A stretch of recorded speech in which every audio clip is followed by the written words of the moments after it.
ملت افغانستان هیچگاه تجاوز را نپذیرفتند.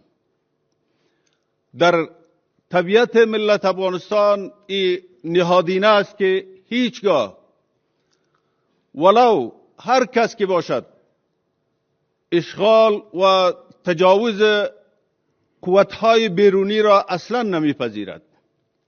قبل از او هم انگریزها چندین بار به افغانستان آمدند، در نتیجه محکوم به شکست شدند و در این بار هم همه ملت افغانستان، همه اقشار افغانستان در مرکز و در همه ولایات بر علیه نیروهای خارجی، بر علیه نیروهای اشغالگر قیام نمودند.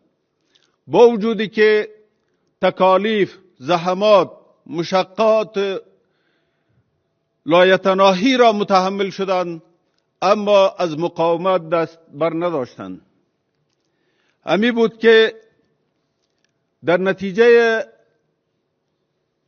مقاومت طاقت فرسای ملت افغانستان بالاخره نیروهای اشغالگر مجبور به عقب نشینی شدند. در 26 دلو 1367 از خاک افغانستان بیرون شدند.